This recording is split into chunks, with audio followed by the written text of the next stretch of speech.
The power of love and sacrifice.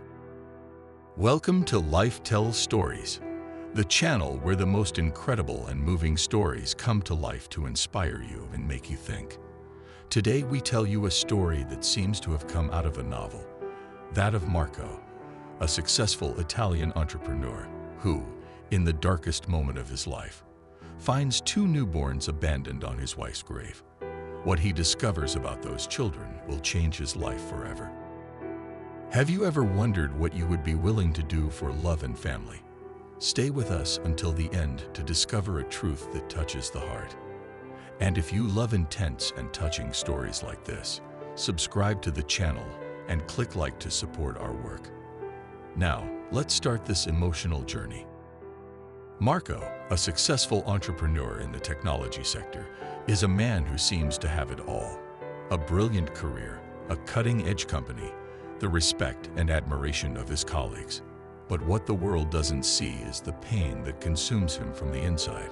6 months earlier, his perfect life collapsed with the sudden death of Laura, his wife and life partner of over 15 years. Laura was not only his wife, she was his soul mate. The two shared everything: dreams, ambitions, difficulties, and above all, the desire to have a family. They had tried for years to have children, but every attempt had ended in nothing.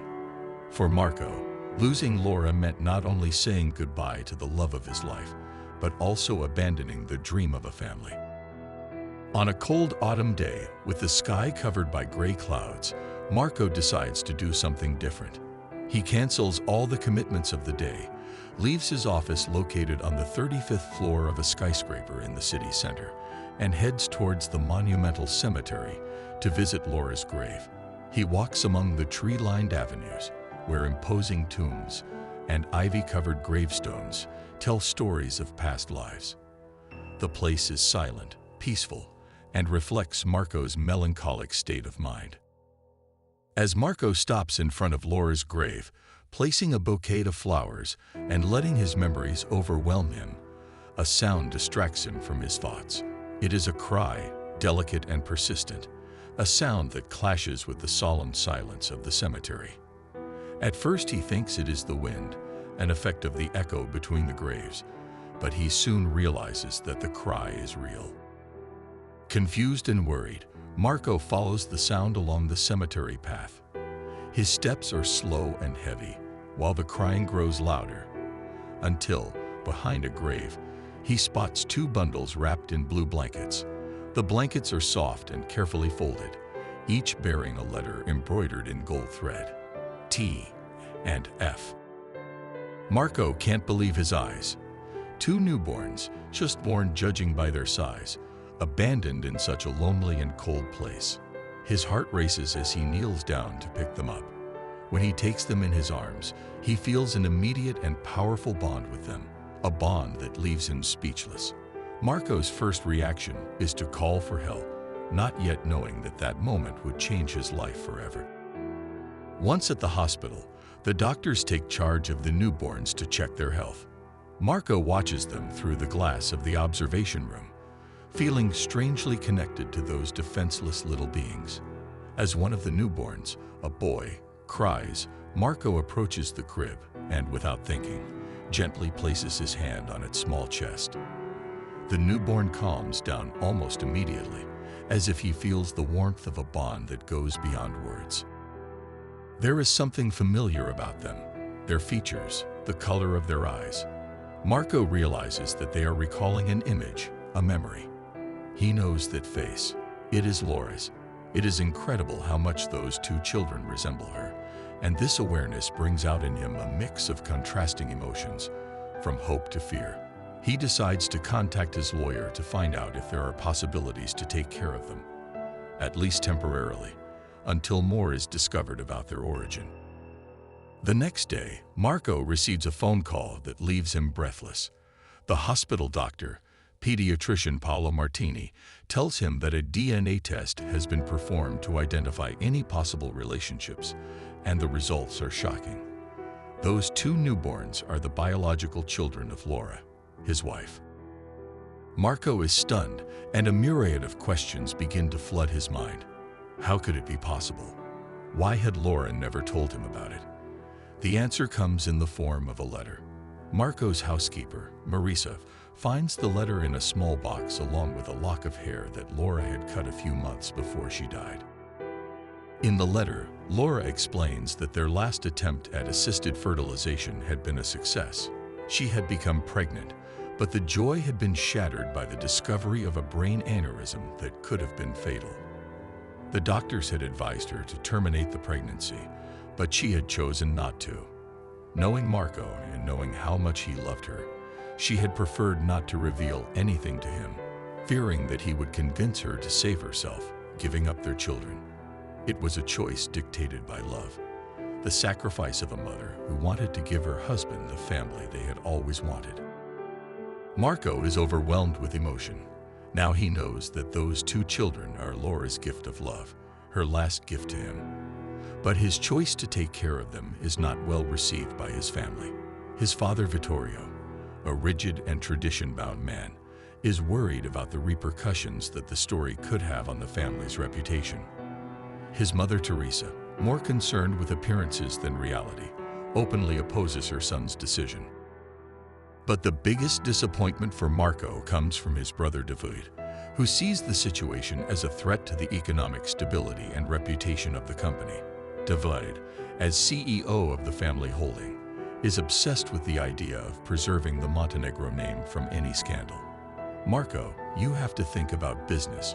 We cannot allow a story like this to destroy everything we have built, David tells him in a firm voice. Marco, however, has made his decision. He cannot and does not want to abandon those children, who represent Laura's legacy and the only connection he has left with her. He decides to abandon the family business, announcing his intention to focus only on the twins and his independent technology company. This choice represents a turning point in his life, a renunciation of power and prestige in the name of love. In the midst of difficulties, Marco finds an unexpected ally in Valeria, the social worker assigned to the case of the twins. Valeria is a strong, determined, and passionate woman in her work. She immediately realizes that Marco is not simply a rich man who decided to take care of 2 children on a whim. She sees in him a genuine dedication, a love that goes beyond all expectations. Valeria helps him not only with the legal procedures to obtain temporary custody of the twins, but also becomes a fundamental emotional support for Marco. The 2 meet often, talk about how to face the challenges of raising 2 newborns, discuss the difficulties and small daily victories. The relationship between them becomes deeper and deeper, transforming into something more than a simple working collaboration. Marco feels increasingly tied to Valeria, admiring her sweetness and strength. In her, he begins to see a possibility of a future, a new beginning. But at the same time, he feels guilty. His heart still belongs to Laura, and the idea of falling in love again seems almost like a betrayal. However, the smiles and glances he shares with Valeria are more and more frequent, and Marco begins to understand that perhaps Laura, with her sacrifice, had given him the chance to experience another great love. One day, Laura's best friend Sofia suddenly shows up at Marco's apartment. She has something that could change everything.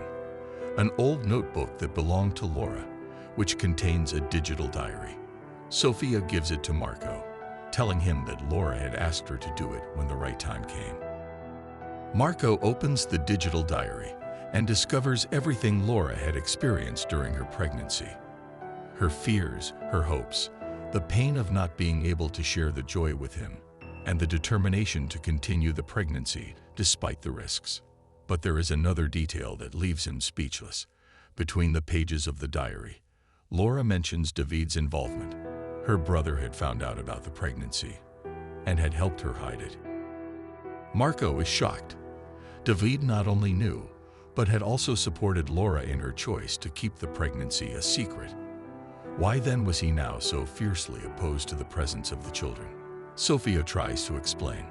David wanted to protect Laura, but now that she is no longer here, it seems he has lost sight of what really matters.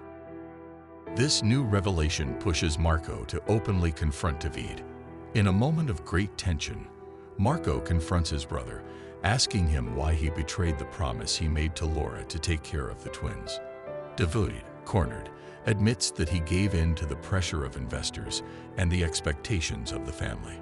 But seeing Marco's determination, and above all, the twins, something in him changes.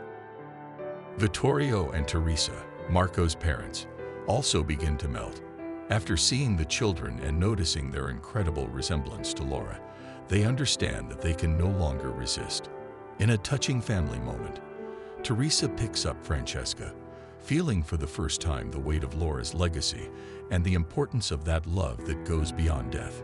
"They are our grandchildren, Vittorio," she says with a trembling voice. "We cannot deny them." Marco finally manages to reunite his family and understands that love is truly the greatest force of all, capable of uniting even what seemed irreparable. Change begins to be felt tangibly in Marco's life. With the support of his newfound family and Valeria, his life takes on a new normal. Marco steps away from the family business to focus on the twins and his personal company, leaving David to handle the rest. His relationship with Valeria, meanwhile, becomes ever deeper. Valeria initially resists her feelings for Marco, worried about the ethics of their relationship. But it's hard to ignore the chemistry between them and the beauty of the bond that unites them through Tommaso and Francesca. The two begin to date, spending more and more time in each other's lives.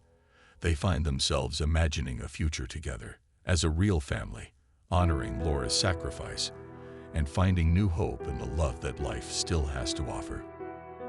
A year later, Marco and Valeria get married in an intimate ceremony, surrounded by friends and family.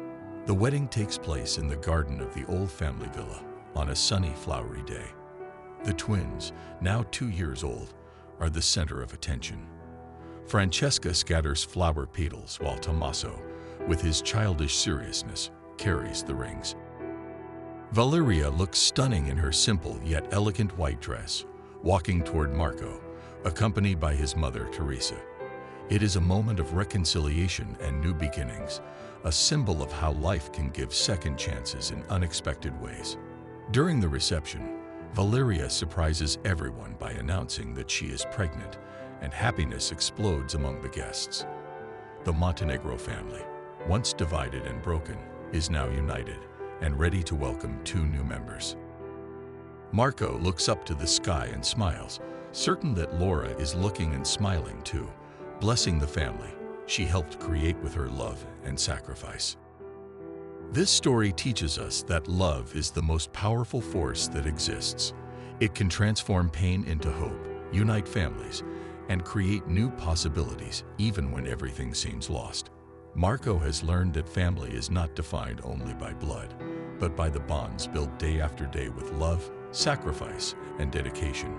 His journey shows us that even the most painful loss can become a source of rebirth if we have the courage to embrace change and believe in love again. What do you think of this story? Did it touch your heart? If so, leave a comment below, share this video with those who might be inspired by it, and subscribe to our channel, Life Tells Stories. Every like and subscription helps us continue to bring you emotional and meaningful stories. Thank you for joining us on this journey. Come back soon for more heartwarming stories. See you soon.